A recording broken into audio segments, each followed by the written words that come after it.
Nous sommes ce jour vendredi 9 mai 2025, très ravis de vous savoir nombreux à l'écoute de cette édition du Journal Parlé. Bonjour à chacun et à tous. On démarre les titres par le plan local, cérémonie de réception provisoire de certains ouvrages construits par la BGF dans la commune de Malanville. C'était hier matin en présence du maire Guy Damigado, accompagné du directeur des services techniques de la mairie. Restez des nôtres pour en savoir plus. Triste nouvelle à présent, le peuple béninois pleure la disparition de l'ancien ministre Amos Elegbe, survenu hier matin à son domicile. Il est décédé à l'âge de 78 ans et a été député puis 2 fois ministre du Tourisme au Bénin. Vous aurez les autres détails tout de suite. Autre tweet dans ce 13h, les cardinaux du monde entier réunis au Vatican depuis le mercredi ont élu un nouveau souverain pontife hier jeudi 8 mai. Le cardinal américain Monseigneur Robert Francis Prévost a été désigné pape, succédant ainsi au pape François Ier, décédé le 21 avril dernier. Vous aurez tout de suite les autres détails également. À toutes ces informations viendront s'ajouter d'autres, sans oublier la page Afrique qui sera présentée par Zulkifilou Luna, ainsi que la revue de presse et la chronique en fin d'édition. Merci de vous installer confortablement. Sota Midi Magazine, le point de l'actualité de la journée sur ta radio. Sota FM, c'est maintenant et tout de suite. Carnet noir pour commencer. L'ancien ministre Amos Elegbe est décédé hier jeudi 8 mai 2025 suite à une maladie à l'âge de 78 ans. Originaire de Savet dans le département des Collines, il laisse derrière lui une empreinte forte dans la sphère politique nationale.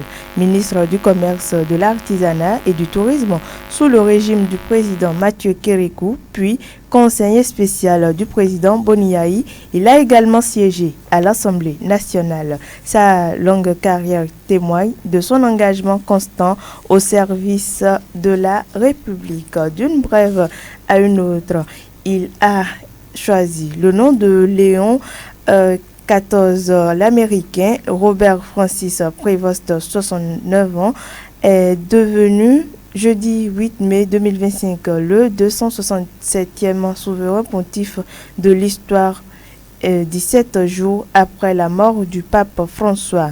Il a obtenu les 2 tiers de suffrage dès le 4e tour du conclave. Cet homme d'écoute et proche de son prédécesseur, classé parmi les modérés, connaît bien les rouages du Vatican. Le pape Léon XIV lance un appel de paix à tous les peuples lors de sa première apparition au balcon de la basilique Saint-Pierre. Nous revenons au plan local à présent pour parler de la 2e session ordinaire du groupe thématique sécurité, défense, paix et cohésion sociale. L'événement a réuni hier jeudi 8 mai 2025 autorités communales, leaders religieux, membres de ODEVIC ONG, membres d'associations de développement et plein d'autres acteurs à la salle de délibération de l'hôtel de ville de la commune. L'initiative émane de ODEVIC ONG. À l'ouverture de la séance,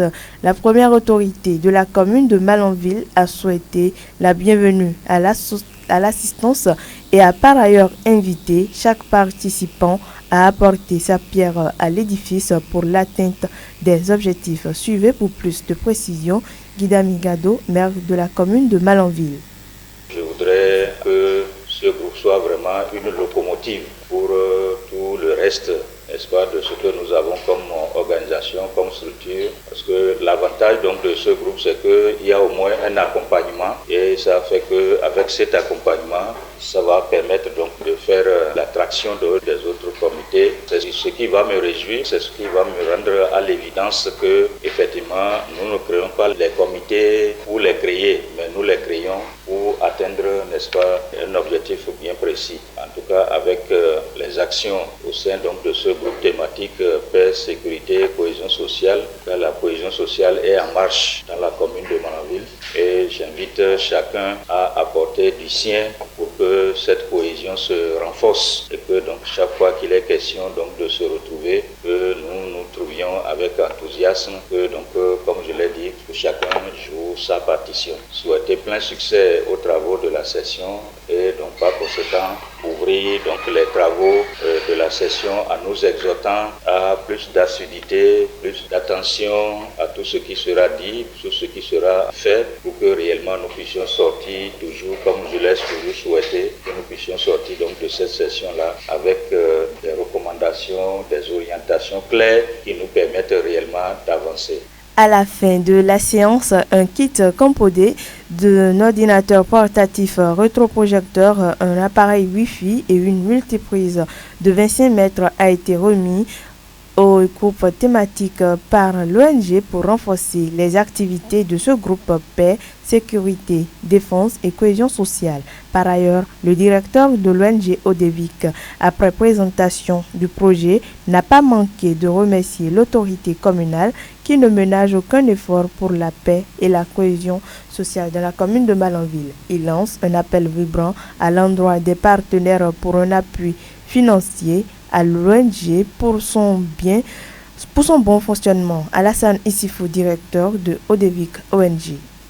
C'est dans le cadre de la mise en œuvre du projet opérationnalisation et accompagnement des espaces de dialogue. Donc, ODEVIC a été retenu pour accompagner cette initiative par le projet SINACERO, mise en œuvre par le consortium ABJF, Maison de la Société Civile, sous financement de l'Union Européenne. Nous sommes à notre deuxième session. Il y a un groupe thématique qui est mis en place. Le groupe thématique a pour nom paix, sécurité, défense et la cohésion sociale.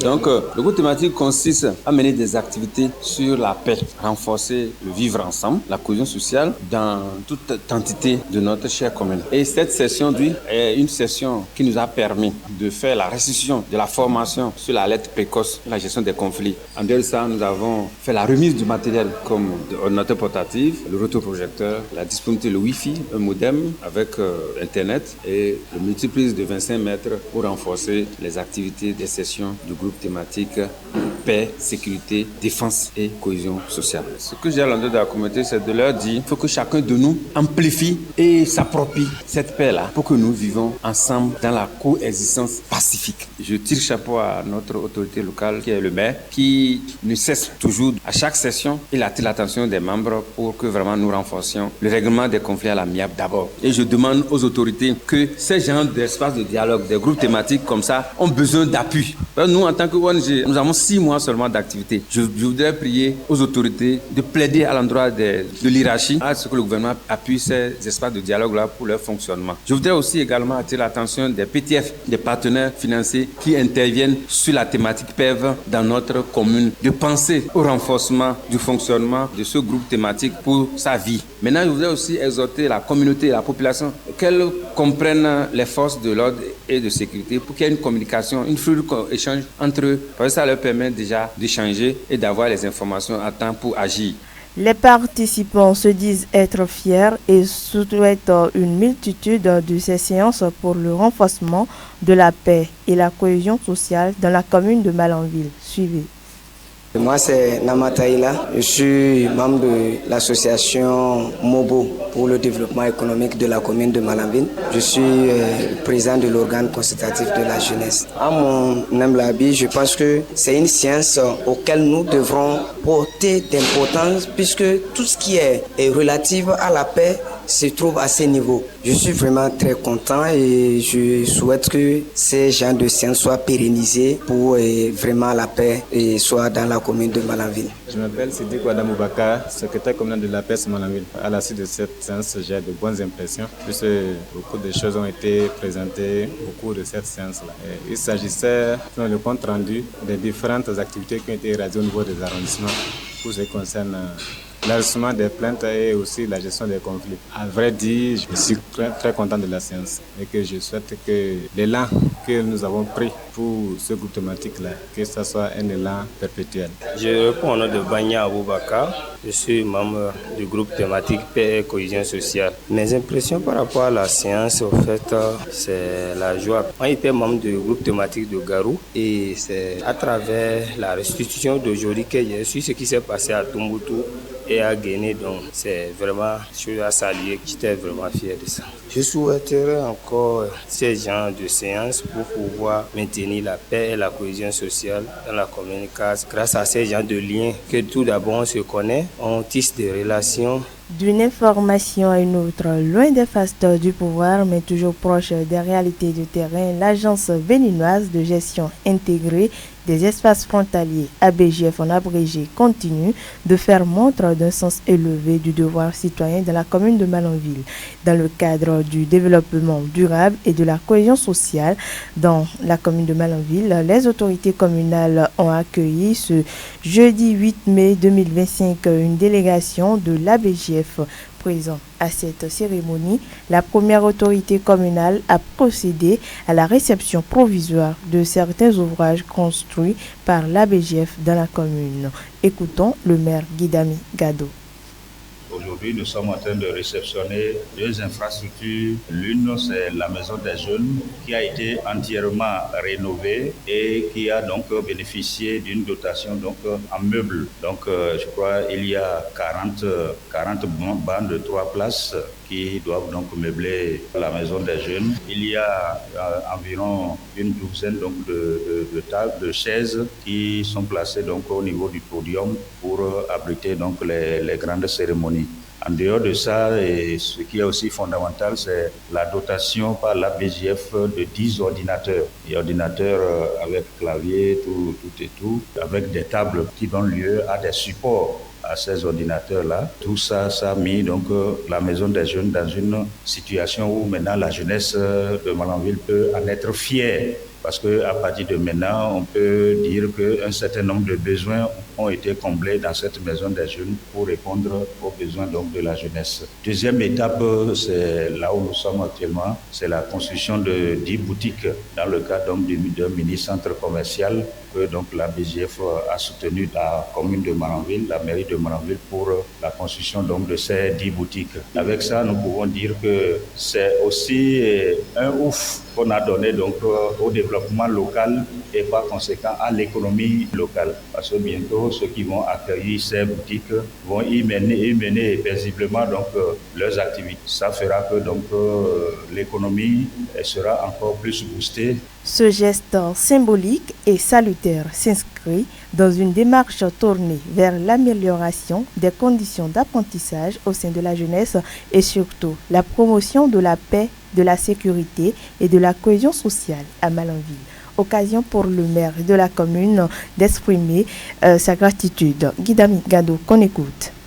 C'est un sentiment de satisfaction et c'est ce qui m'amène à remercier très sincèrement la BGF qui ne cesse dans nos communes frontalières d'investir pour donner donc la population le sentiment d'appartenance à notre nation qui est donc la nation béninoise. Vous constatez aujourd'hui partout où vous allez, même dans les coins les plus reculés des zones frontalières, les gens ont désormais la fierté de dire que je suis béninois à travers ABGF et à travers tout ce que le gouvernement fait au niveau donc des zones frontalières, c'est que le gouvernement est dans le social et que le gouvernement accompagne chacun pour qu'il soit fier de sa nationalité béninoise. Et donc c'est ce que je constate en tout cas au niveau de nos communes frontalières et c'est ce qui nous donne nous-mêmes la fierté d'être à la tête de ces communes-là et petit à petit d'amener chacun à avoir la ferme conviction que c'est en appartenant à une nation et en appartenant à une commune que l'on est prêt même à se sacrifier pour le développement de cette commune. Pour finir, c'est de remercier le gouvernement du président Patrice Talon pour tout ce que le gouvernement fait à travers donc, les bras opérationnels, à travers donc, le ministère du cadre de vie que je remercie également. Madame, Monsieur, prenons une courte pause avant de poursuivre cette édition du journal Partly. Sota Info Midi, le point de l'actualité sur ta radio. Il est mis en place depuis un certain temps au niveau du parc un mécanisme de gestion des plaintes des actions autour du Pacte d'Oulfé Bénin. Ces actions sont entre autres la prévention de la violation des droits de l'homme et les actions menées pour lutter contre les abus. Ceci pour le bien-être des populations riveraines. À la question de savoir fondamentalement c'est quoi les droits de l'homme et quel rôle joue l'instance mise en place pour la cause, élément de réponse avec Victorien Odo. Il est point focal droits de l'homme au parc d'Oulfé du Bénin. Je voudrais dire que les droits de l'homme, c'est d'abord le droit à la vie. C'est le droit pour une personne de ne pas être soumise à la torture, aux coups et blessures volontaires, arrestation de tout genre, mais sans fondement juridique. C'est ça le droit de l'homme. On peut également dire que c'est le droit pour une personne de jouir d'une justice équitable, sans distinction de sexe ni de race. Pour dire bon, ou bien de religion, ici Bariba, c'est à cause de ça qu'on m'a arrêté, alors que celui qui a fait le travail, lui, les fonds par exemple. Ou bien parce que je fonds, c'est à cause de ça qu'on m'a arrêté. Quand on prend les droits de l'homme, tous ces coquilles-là ne sont pas pris en compte. Donc on aura une justice équitable qui prend en compte les faits et non l'origine ou bien la tête de l'individu ou bien du suspect. Maintenant, en ma qualité de point focal droits de l'homme, mon travail c'est de veiller à ce que dans l'ensemble des activités menées au niveau du Bénin, dans les 4 communes riveraines du parc, que des collègues à moi, que ce soit les rangers, que ce soit les animateurs qui sont sur le terrain, y compris à la base, je prends la Fakwara par exemple, bien à Kandi ici, que nous n'ayons pas à avoir des plaintes relatives au point que j'ai cité si haut. C'est-à-dire que quelqu'un a tabassé l'autre sans des raisons, quelqu'un a pu prendre de l'argent, ou bien des cas de viol, ou bien tout ce qui peut créer des griefs et qui mettra à mal les activités du projet. Donc, ouais, donc mon rôle c'est de veiller à ce que ça ne vienne pas, et ce que nous faisons c'est d'abord de prévenir. La prévention à travers les sensibilisations communautaires. Voilà ce qu'il peut aussi avoir comme démarche au cas où il y aurait des allégations d'atteinte aux droits humains ou bien des griefs à apporter. Et par ailleurs, l'on est en droit de se demander quels sont les comportements qui portent atteinte aux droits de l'homme dans le cadre des activités autour du parc d'Oulfé. Victorien Odo, qu'on écoute. Les comportements qui pourraient porter atteinte aux droits humains, ce sont par exemple les coups et blessures volontaires. C'est-à-dire, je prends par exemple l'application de la loi qui interpelle un braconnier. Le braconnier étant déjà dans le parc, ça veut dire qu'il a déjà enfreint à certaines règles. Et ce braconnier a déjà maintenu en respect, c'est-à-dire qu'il a été déjà menotté, il n'a plus la force qu'il faut, même pour courir et qu'on sort. Et dans le même temps, on constate qu'il reçoit des coups. Les rangers, par exemple, le battent. Peut-être les joues gonflées ou bien pieds cassés, des trucs comme ça. Ça, c'est un exemple de coups de blessures volontaires. Okay. La torture, par exemple, qui n'est pas bien. Le viol, qui peut arriver aussi. On peut être en patrouille, tomber sur un groupe de femmes peules, par exemple, dans une rivière. Bon, elles sont jolies, mais bon, pour profiter parce qu'il n'y a personne ou bien parce que nous avons des armes en main. De façon plus simple encore, il y a des cas d'extorsion de fonds qui peuvent arriver. Un animateur peut dire, bon, lui, il est forestier, mais il est directeur du parc, mais c'est lui l'ami du directeur de la zone périphérique, bien du chef là, tu me donnes un peu d'argent, je peux te permettre de faire du champ ici, par exemple. Ton champ, parce que les gens ont besoin de la terre pour tuer. Donc si quelqu'un leur propose un service pareil, très rapidement, ils vont vraiment s'intéresser à lui. Vous voyez, il y a des cas comme ça. Alors, pour finir, je voudrais rappeler les canaux de remontée des plaintes qui sont mis en place. Nous avons sur le terrain 29 boîtes à information disséminées dans les villes, villages et hameaux des 4 communes riveraines du parc, qui sont Kandi, Banikwara, Karimama et Malanville. Nous avons également 2 numéros verts qui fonctionnent 24/24 et via WhatsApp. Je vais rappeler ça, c'est le 01 57 70 21 70. À présent s'installe la page Afrique. C'est avec vous, Zulkifli Lolona. Bonjour. Bonjour, Dokas Orisha. Bonjour, chers auditeurs. On démarre par le Sénégal. 5 ministres de l'ex-président Macky Sall renvoyés devant la haute cour de justice. Justement, au Sénégal, 5 anciens ministres seront bientôt jugés par la haute cour de justice. La majorité des députés de l'Assemblée nationale ont voté ce jeudi 8 mai une résolution de mise en accusation allant dans ce sens.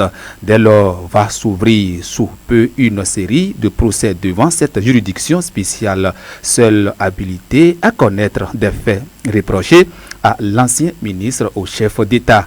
Les accusations contre ces ministres portent principalement sur des soupçons de détournement de fonds de lutte contre la pandémie de Covid-19, tous à l'exception de l'ancien ministre garde des Sceaux accusé, lui, de corruption. Merci à vous, Zoki Filolona. Derrière vous, nous installons la revue de presse de Lukman Oroteo. Suivez la revue de presse sur Souta FM. Amis de la plume du papier, mesdames, messieurs, bonjour. Dans l'actualité ce vendredi, démarrons avec la manchette du quotidien L'Informateur. Le journal informe que les occupants des réserves administratives ont des soucis à se faire. Et pour cause, une nouvelle croisade soutenue cette fois-ci par la Cour spéciale des affaires foncières d'Emma sous peu annonce la publication. C'est pour permettre, indique le Canard, à l'administration publique de disposer de ces réserves dans 8 communes. Le potentiel dévoile ces communes et indique qu'il s'agit d'Abomey-Calavi, Alada, Ouida, Poimaset, Toribosito, Cotonou, Semepoji et Porto Novo.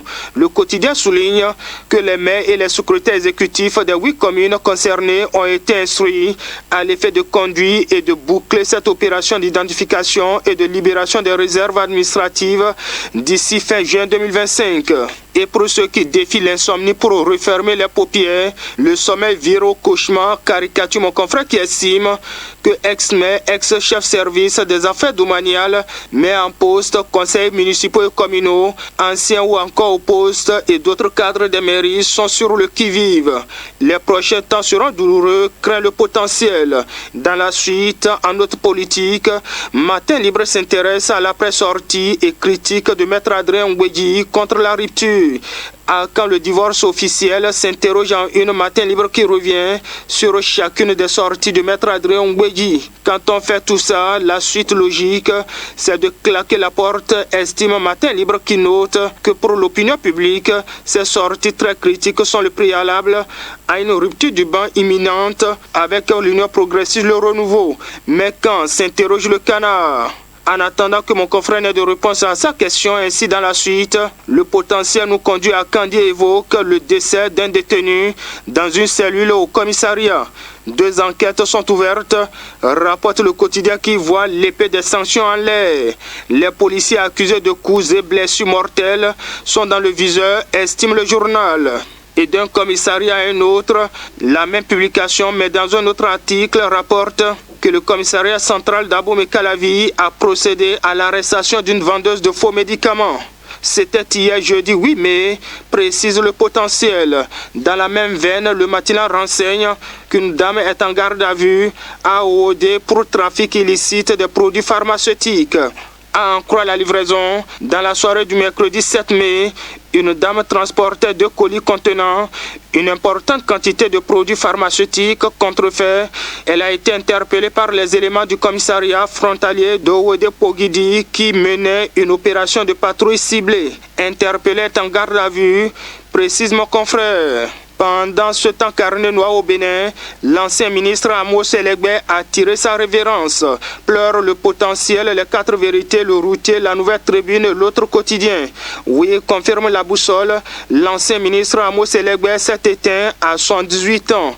Décès de Amos Elegbe, le pays Tchabé pleure une de ses icônes, placard en manchette Honoubo qui publie le message de condoléances de Maître Victorien Fadé. Et au chapitre des hommages, l'événement précis constate que opposition et mouvance saluent la mémoire de Amos Elegbe. Et dans les dernières secondes, les confrères nous amènent au Vatican. Là-bas, le nouveau pape de l'Église catholique est connu. Le pape Léon XIV succède à François, rapporte le matinal. Selon le journal, mais également l'autre quotidien, Honoubo, le Télégramme, le Pays émergent, le routier, les 4 vérités, le Canard du Nord, Daibi Info, Dabarou, l'affiche du jour et la boussole, l'informateur Fraternité, sans oublier le grand jury. Les journaux informent qu'hier jeudi 8 mai, l'Américain Robert Francis Prévost a été élu pape à l'issue du conclave. Âgé de 69 ans, précise la publication, il devient le 267e souverain pontife de l'Église catholique et succède ainsi à François, décédé le 21 avril dernier. Il a choisi de régner sous le nom de Léon XIV, indique le matinal. Et donc, Francis Robert Prévost devient Léon XIV, placard en manchette Fraternité qui revient sur le parcours et les grands chantiers du nouveau pape. Les autres détails à lire dans les colonnes du quotidien. Quant à nous, mesdames et messieurs, on s'arrête ici dans l'espoir de nous retrouver très prochainement pour d'autres aventures. Fin de cette revue. Merci de m'avoir suivi. À très bientôt. C'était la revue de presse sur Sota FM.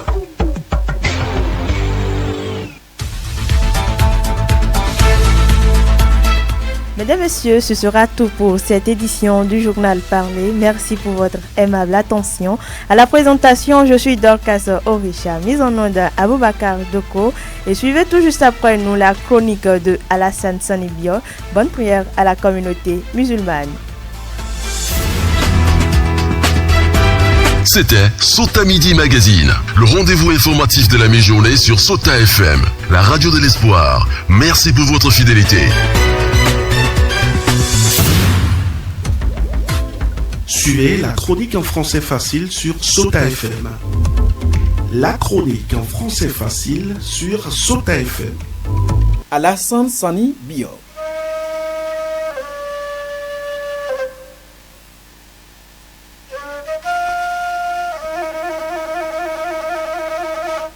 La vie n'est pas une course de vitesse. Chacun vient accomplir sa mission sur terre et retourne d'où il vient. On n'y vient jamais au même moment ni de la même manière. On vient seul et on repart seul. Même les jumeaux arrivent l'un après l'autre. Et ils ne meurent jamais le même jour. Donc, impossible de se ressembler dans cette vie. Les destins ne peuvent jamais être identiques. Chacun réussit à sa manière. Ni ta volonté, ni ton intelligence, ni ta force ne peut faire tomber du ciel tous tes besoins. Il faut juste mettre ta volonté, ta force et ton intelligence au service de ton destin et bonjour le succès. C'est pourquoi chacun doit se concentrer sur son objectif au lieu de perdre son temps à faire du succès de l'autre sa préoccupation. Chercher à se comparer à l'autre est une erreur à ne pas commettre. Tu peux plutôt t'inspirer de sa réussite pour bâtir ton succès. Il suffit de ne pas baisser les bras et tu seras surpris de l'abondance de ta réussite. Peu importe le temps que cela prendra. Parce que le succès dans la vie n'arrive toujours pas quand on le souhaite. Puisque c'est le matériel que nous considérons comme étant l'élément fondamental du succès dans la vie. Donc, ce n'est pas impossible. Il faut simplement faire de la détermination son credo. On voit les gens se donner à certains vices sous prétexte que la vie ne leur sourit pas. L'alcool, les comprimés, les stupéfiants sont leurs camarades de tous les jours. Ce n'est pas la solution. C'est parce qu'on perd le courage qu'on tombe dans ces vices. C'est vrai que quand ta réussite tarde à se réaliser, tu subis tous les travers de la vie. Ta famille ne te considère pas. Ton entourage te méprise. Dans la société, tu es sans importance. Généralement, la société pense que ceux qui n'arrivent pas à vite sortir de la précarité sont des paresseux, des gens qui n'aiment pas se battre, des gens qui ne sont pas intelligents ou qui manquent d'initiative. Dans certains cas, cela peut se vérifier, mais ce n'est pas toujours la réalité chez d'autres. La seule voie pour faire taire tout le monde et faire baisser la tête à ceux qui te méprisent, c'est de ne pas abandonner. Ta détermination va payer et il faut juste souhaiter la santé. Toutes les humiliations que tu as subies vont se transformer en gloire. Ceux qui te rejettent hier vont s'agenouiller à tes pieds. C'est la loi de la nature. On ne peut pas tous réussir au même moment. Il y a la réussite du matin, la réussite de midi et la réussite du soir. Et c'est Dieu qui les répartit selon sa volonté. C'est pourquoi ceux qui sont dans la plénitude de leur réussite aujourd'hui doivent se réserver de minimiser les autres, croyant que les autres sont enterrés. C'est faux. Leur jour se lèvera et la lumière jaillira. Donc, il ne faut jamais considérer que tu es vaincu, même au dernier souffle de ta vie. Citoyen de la République, c'est tout pour aujourd'hui. On se reprend très prochainement.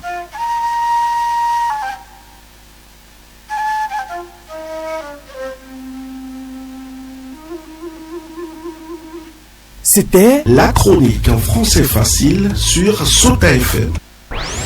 Dans la Liborie, la différence a un nom.